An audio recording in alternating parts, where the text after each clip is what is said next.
এই যে তরমুজ, এই যে তরমুজের খোসা, সে খোসাটাকে এরকম ভাবে কুচাচ্ছে।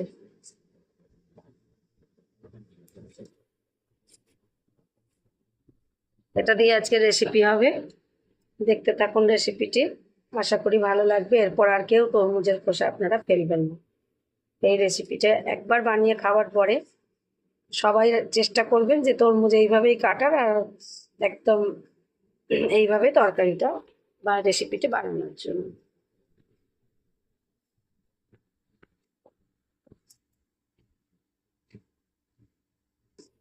ওপরে সবুজ চামড়াটা ফেলে দেওয়া হচ্ছে, ফেলে দিয়ে তারপরে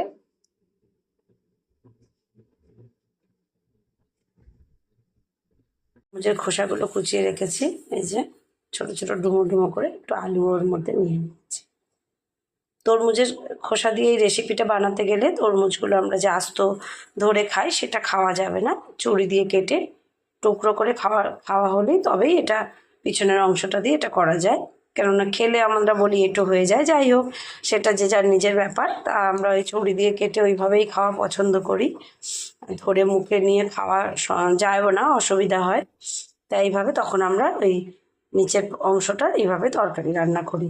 এটা একটা ঘন্ট রান্না করব, খুবই সুস্বাদু হয় খেতে, মিষ্টি মিষ্টি রেসিপিটি। ভালো লাগবে আশা করি, দেখুন সবার আশা করি ভালো লাগবে। আমি একটু সর্ষে নিয়েছি, একটা শুকনো লঙ্কা আর একটা কাঁচা লঙ্কা চেরা নিয়েছি, আর নিয়েছি 2 টেবিল স্পুন মতো মুগ ডাল। মুগ ডালটা একটু জলে ধুয়ে ভিজিয়ে নেব, নিয়ে আমি ঘন্টটা রান্না করবো। আর যেমন হলুদ লবণ এগুলো লাগে এগুলোই লাগবে, আর এক্সট্রা কোনো মশলা লাগবে না। দেখুন একটু ডালের বড়িও ভেজে দেওয়া যায় এর মধ্যে,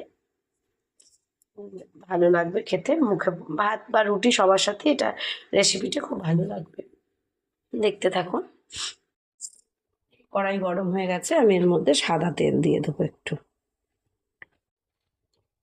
শুকনো লঙ্কাটা ফোড়ন দিয়ে দিলাম, সর্ষে আর কাঁচা লঙ্কাটা ফোড়নে দিয়ে দিলাম।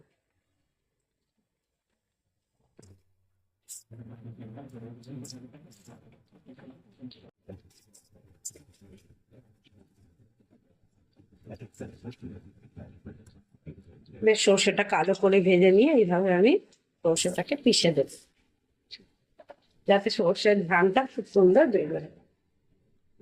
এরপরে আমি ওই কুচানো তরমুজটা,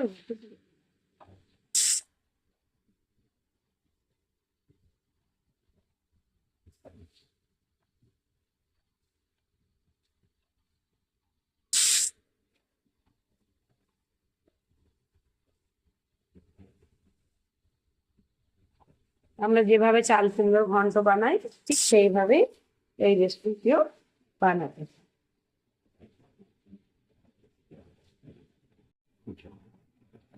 বন্ধুরা একটা কথাই বলবো, ঠিক মতো রান্না করতে জানলে কোনো কিছুই ফেলা যায় না, আর খেতে খুবই সুস্বাদু হয়। আর খাবার রেসিপি মানে মেনুতে অসুবিধা হয় না যে আজ কি রাঁধবো, ঠিক মতো রান্না করতে জানতে হয়। আর মানে রান্না ঠিকঠাক হলে সব কিছুই খাওয়া যায়। মানে বলতে চাইছি খাবার জিনিস অবশ্যই খাওয়া যায়। এই যে আমি মুগ ডালটা একটু ধুয়ে নিয়েছি, এটা এর মধ্যে আবার দিয়ে দেবো।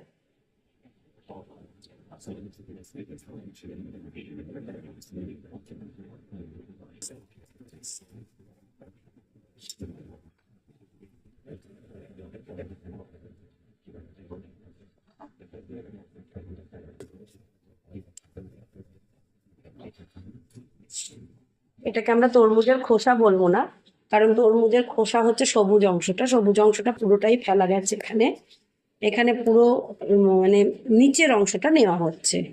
এবার আমি লবণ দিয়ে দিলাম, স্বাদ মতো লবণ দিলাম, আর অল্প একটু হলুদ দিয়ে দেবো। ব্যাস, মশলা দেওয়া আমার কমপ্লিট। আর কোনো কিছুই মশলা এতে পড়বে না।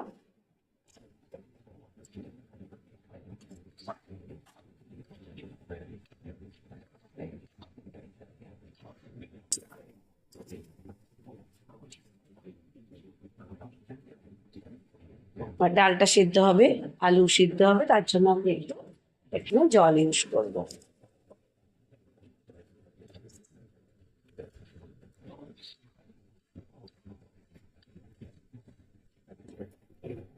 পরিমাণ মতো জল দেবো, যেহেতু এটা ঘন্ট খুব ঝোল হবে না, তাই আমি জলের পরিমাণটা বুঝে দিয়ে দিলাম।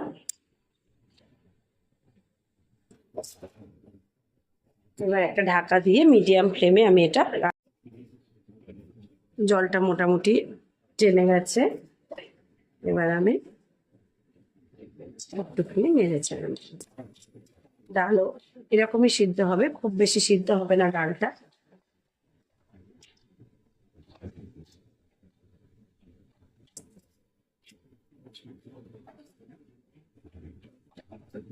এটা আরেকটু সিদ্ধ হতে বাকি আছে, তাই আমি আরেকটু জলের মধ্যে দিয়ে দেব।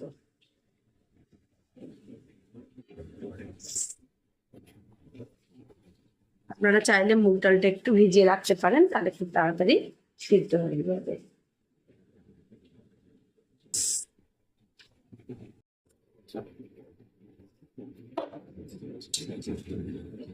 ভালো হয়ে গেলে ভালো লাগবে না।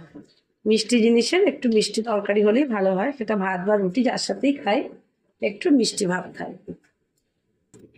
মোটামুটি আমার ঘন্ট রেডি। এবার আমি চিনি দিয়ে দেবো, স্বাদ অনুযায়ী মিষ্টিটা দিয়ে দেবো। আমি হাফ চামচ মতো চিনি।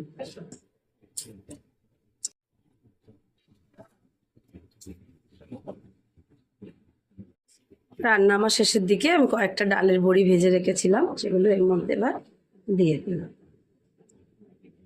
আপনারা চাইলে হাফ চামচ মতো ছাতু এর মধ্যে অ্যাড করে দিতে পারবেন, তাহলে কি হবে, থিকনেসটা সুন্দর হবে।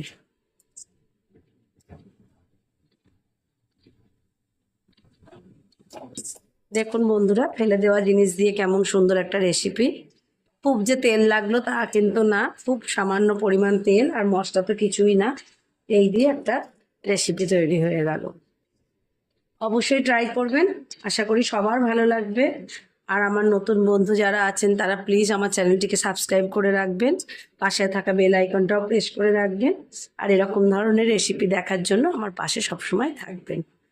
দেখুন বন্ধুরা, তৈরি হয়ে গেল একেবারে তরমুজের ঘন্ট। একেবারে চাল কুমড়োর ঘন্টর মতোই রেসিপিটি, আর খেতেও হবে চাল কুমড়োর ঘন্ট। আপনি বলে না দিলে কেউ বুঝতে পারবে না যে এটা চাল কুমড়ো না, এটা তরমুজের নিচের অংশটা। খেয়ে একটুও ধরার মানে উপায় থাকবে না, এতটাই সুস্বাদু হবে।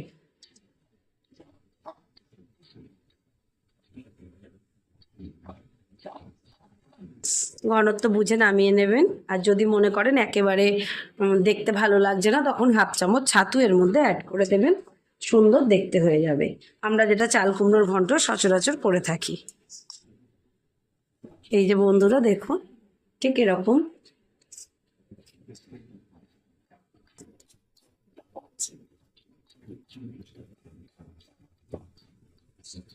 রান্না আমার রেডি একেবারে, আমি গ্যাসের ফ্লেম অফ করে দিলাম। একটু স্ট্যান্ডিং টাইম দিয়ে রাখলেই রান্নাটা পুরো রেডি হয়ে যাবে। বন্ধুরা, সম্পূর্ণ নিরামিষ একটি রেসিপি। আপনারা চাইলে এর মধ্যে চিংড়ি মাছ দিয়ে বানাতে পারেন, তখন সেটা আমিষ হয়ে যাবে, কিন্তু আমি বানিয়েছি পুরোপুরি একেবারে নিরামিষভাবে। আশা করি সবার ভালো লাগবে। দেখা হবে আবার নতুন কোনো ভিডিওয়ে, নতুন কোনো রেসিপিতে। সবাই ভালো থাকবেন।